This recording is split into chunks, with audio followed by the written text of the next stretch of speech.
بسم الله الرحمن الرحيم ومن أظلم ممن افترى على الله كذبا أو قال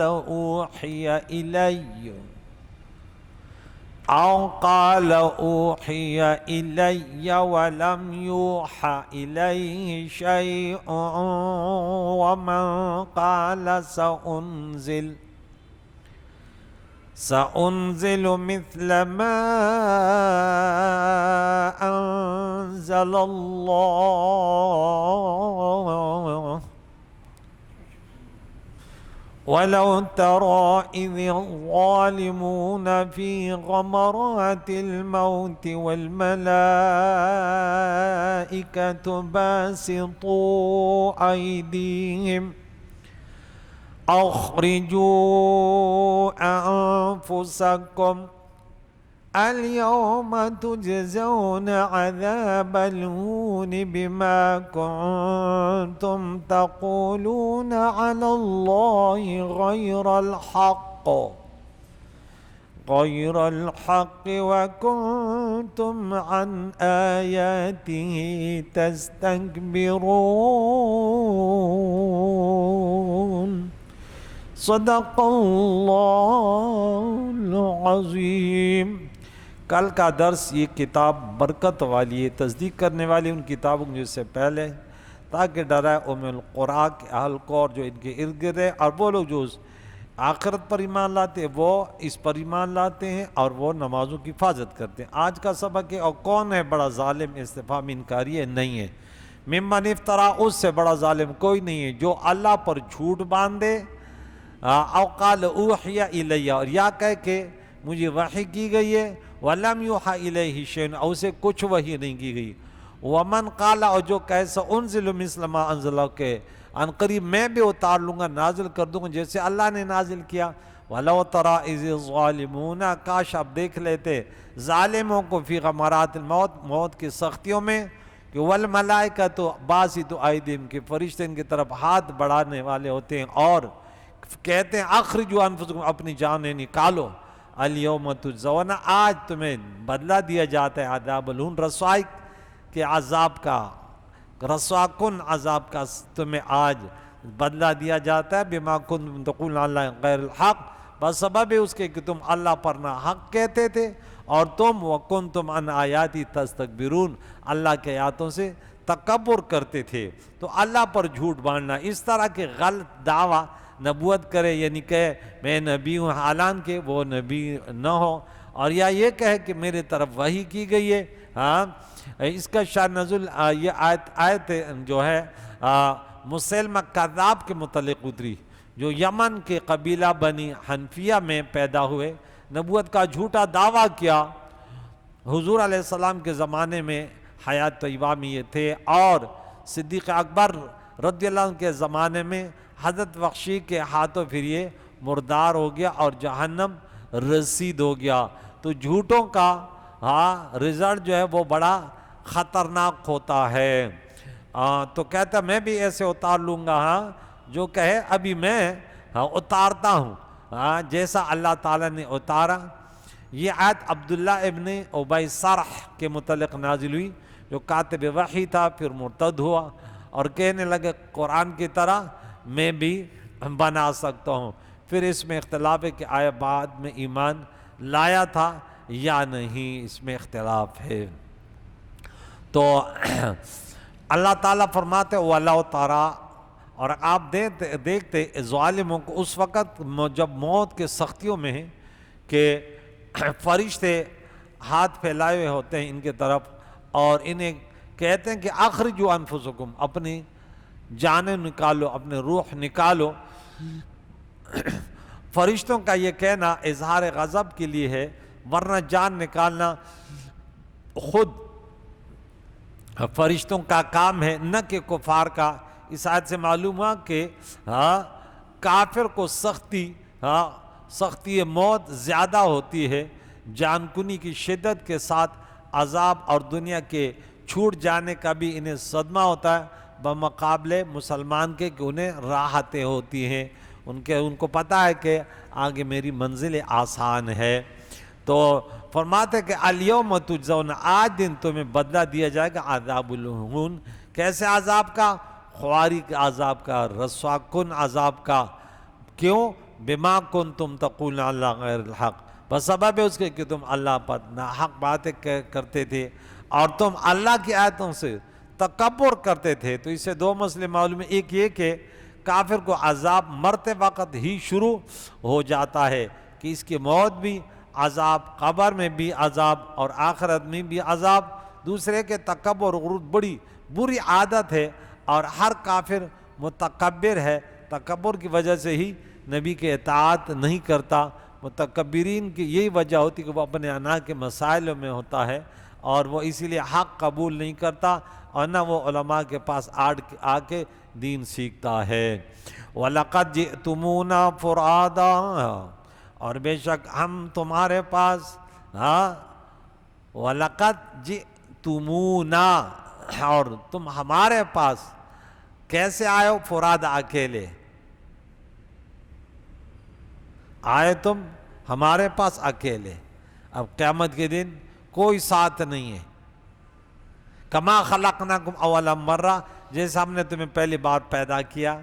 چونکہ کافر مال و اولاد کی محبت میں ایسا گرفتار ہوتا ہے کہ رب کی یاد نہیں کرتا اور اپنے بتوں وغیرہ کے متعلق یہ غلط عقیدہ رکھتا ہے کہ یہ مجھے اللہ کے عذاب سے بچا لیں گے، اس لیے اسے عتاب کے طور پہ فرمایا جا رہا ہے کہ اب تمہیں اکیلے آنا ہے، اب تمہارے پاس کوئی نہیں ہے۔ وَتَرَكْتُمْ مَا خَوَّلْنَاكُمْ، اور پیٹھ پیچھے چھوڑ آئے جو مال و متاع ہم نے تمہیں دیا تھا دنیا میں۔ یہ تمام چیزیں کافروں کے لیے، مومن کے ساتھ اس کے صدقات، خیرات، زندوں کی دعائیں، حضور کی شفاعت، سب کچھ ہوں گے۔ کافر اکیلا رب کے بارگاہ میں حاضر ہوگا، مومن اپنی جماعتوں کے ساتھ، کیونکہ ان کے تو اعمال سب ہباء منصورہ ہے کافر کی۔ تو وَمَا نَرَىٰ مَعَكُمْ شُفَعَاءَكُمْ الَّذِينَ زَعَمْتُمْ أَنَّهُمْ فِيكُمْ شُرَكَاءُ، اور ہم تمہارے ساتھ تمہارے ان سفارشوں کو نہیں دیکھتے جن کا تم نے اپنے شریک بنائے تھے۔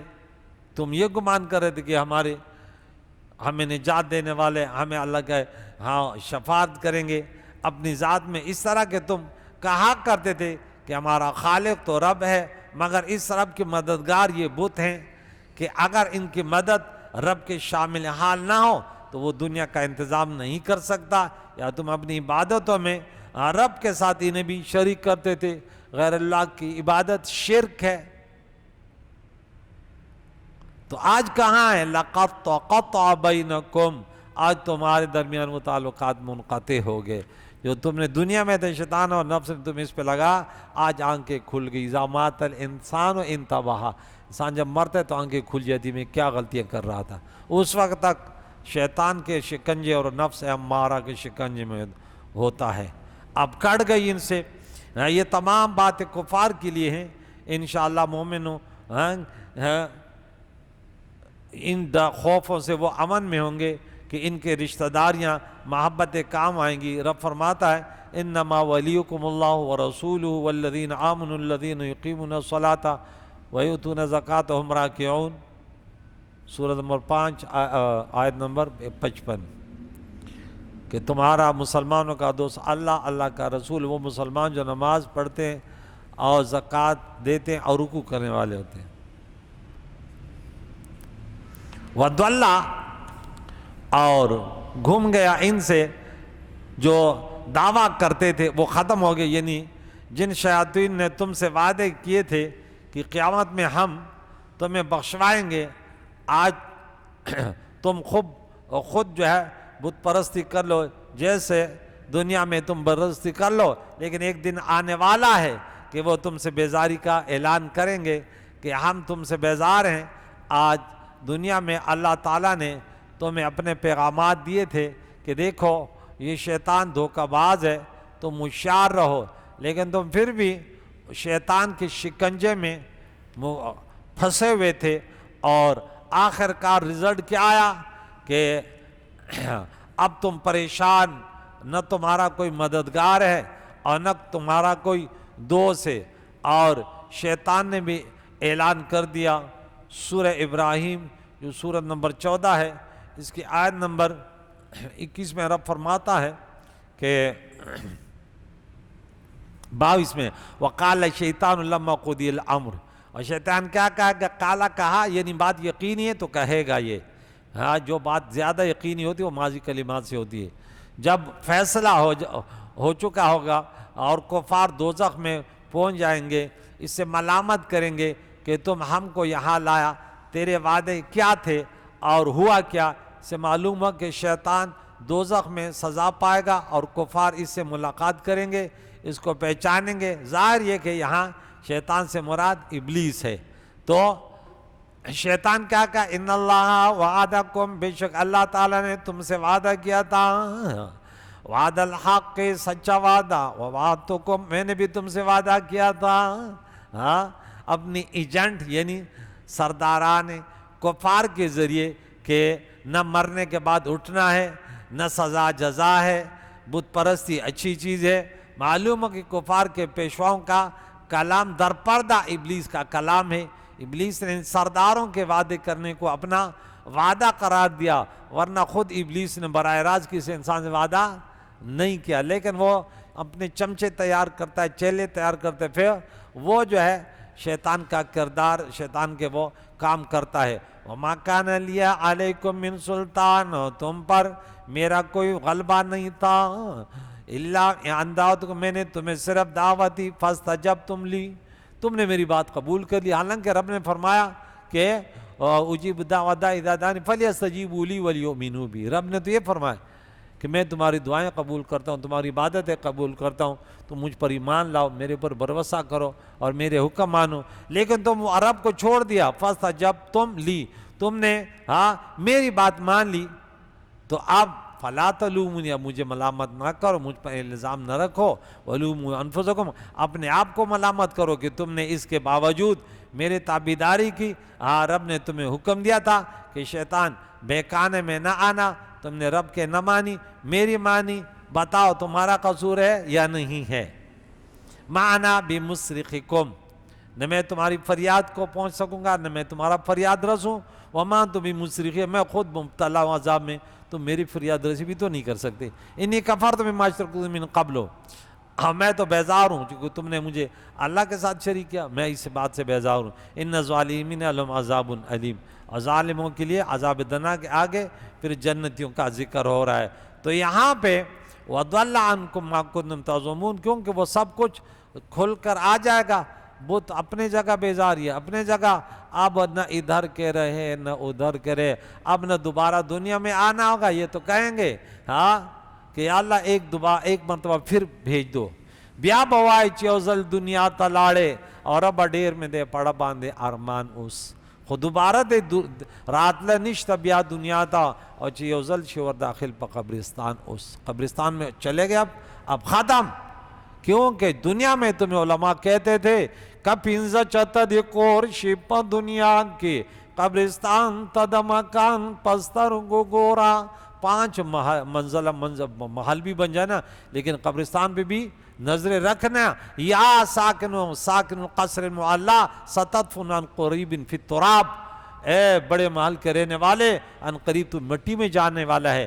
کیا تمہیں یہ بات نہیں ہے کہ تمہیں کہا گیا کہ اذا حملت الی القبور جنازۃ فاعلم بانک بعدها محمول، کہ جب تم کسی کا جنازہ لے کر جا رہے ہو تو جان لو کہ اس کے بعد تم نے اٹھنا ہے، تمہارا جنازہ اٹھایا جائے گا۔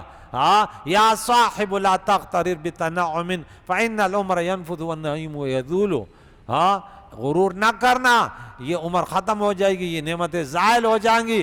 القبر الموت قدح کل نفس داخلها والقبر باب کل نفس داخلها، اور موت ایک ایسا پیالہ ہے ہر ذی روح نے پینا ہے، اور قبر ایک ایسا دروازہ ہے ہر انسان نے اس میں جانا ہے۔